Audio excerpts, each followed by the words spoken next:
Hi, hello, how are you all this fine day? I hope that if you're here, you subscribe to this channel if you're not already, and you check out the links that are down below because besides my social media, my website, my newsletter, there's also several articles that will accompany what I will be talking about, and they're all by autistic writers, which we support, we love.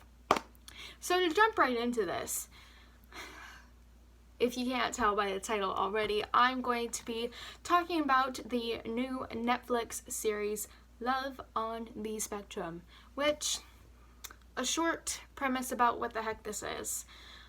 Essentially, it is a 5-part reality TV style series that follows autistic people who are dating, seeking love, romance, all that kind of stuff. There are sprinkles of kind of education, if you will, and little bits of background about autism in general, but that's kind of the whole premise.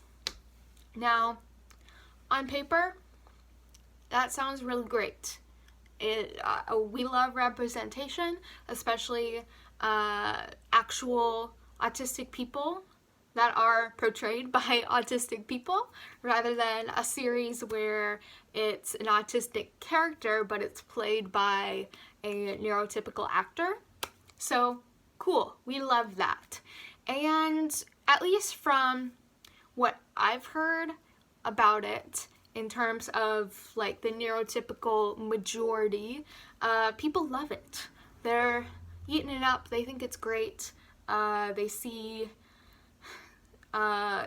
moments of like education and like it's cool, we get to see this side of things that, you know, you don't otherwise see a lot of autistic women. You don't see a lot of just autistic people being themselves, whether it's stimming, like rocking back and forth, flopping your hands, all of that, and just all the varied traits that can come with autism.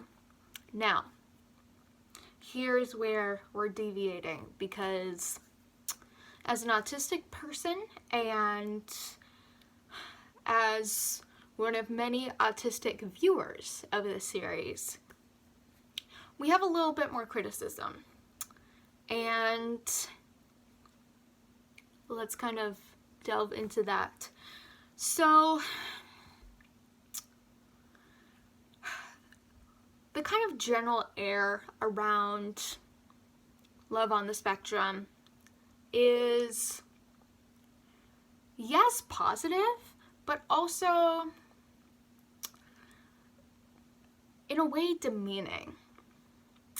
There is a lot of background music that is very cutesy, or what you might associate with like an animated kids show or something like that, where it's very easy for neurotypical people to kind of see this show as, oh, I'm glad I'm not like that, or just kind of like, oh, that's so cute, they're so brave for going out and dating, which is very diminishing of being an autistic adult and living our lives as we want to.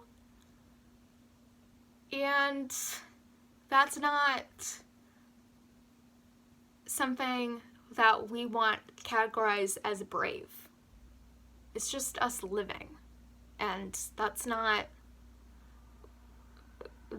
something for you to kind of coddle. So we have that. We have, of course, autistic people representing our community, if you will, but you will very clearly notice that there is representation missing, and that's any sort of racial diversity, basically everyone's white. And most of them are also straight and heterosexual, which if you actually look at the autistic community, there is a much greater prevalence of autistic people being on the LGBTQ spectrum or in that community, as well as being autistic. It's much higher prevalence than in the neurotypical population, and that is not shown. It's also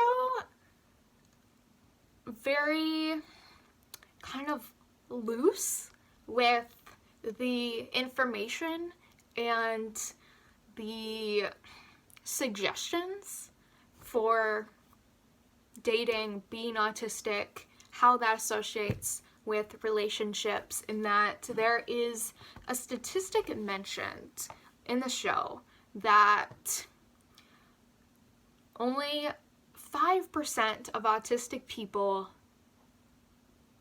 find love. Very vaguely, a number is thrown out there. The audience takes it as you will.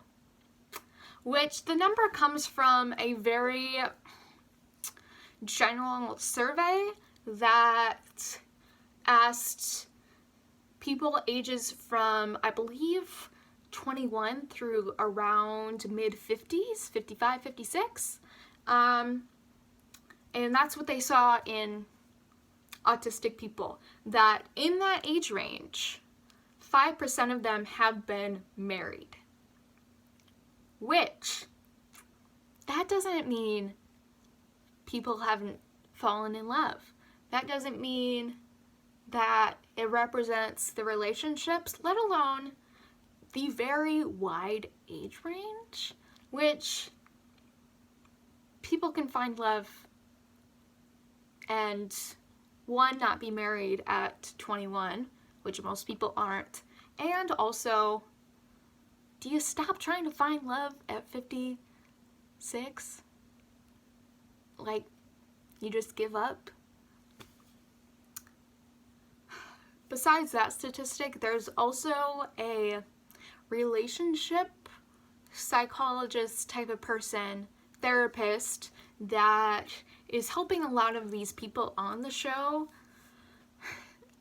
with dating, how to approach it, how to kind of make the most of it and not be anxious about it, which, cool, we appreciate, because autistic people, we are very anxious. But the suggestions that this therapist has are essentially masking, which, short story, not really. Masking is essentially a neurodiverse person portraying themselves as neurotypical to kind of fit in and a lot of times get by. Which, the suggestions that she offers of, oh, you need to give eye contact and smile and pull out a chair for someone, that at all does not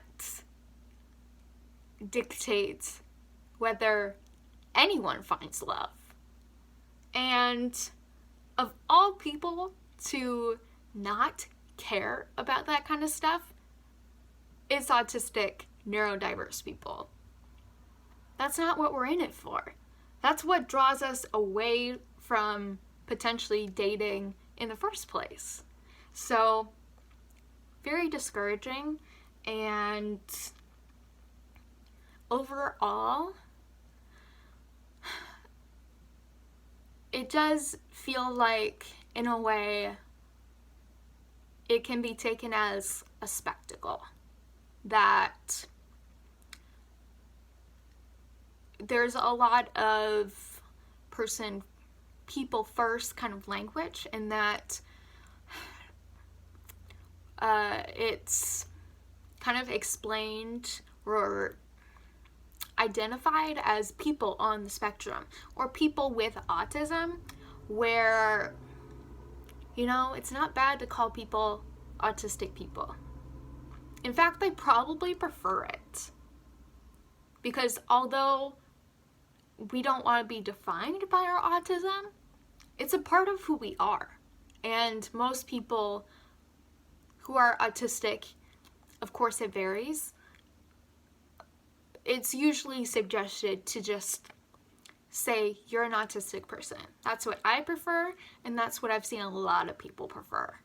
So, everything in a nutshell. I threw a lot at you, but do know that if you watch Love on the Spectrum, that there are a lot of great points to it, and there are a lot of drawbacks that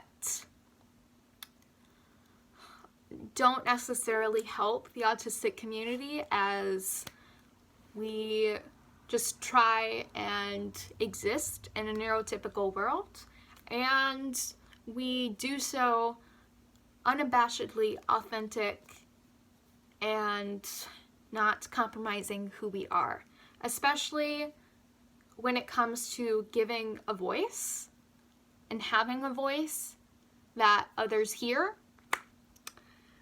You know, not all of us want parents or like people above us, if you will, to talk for us.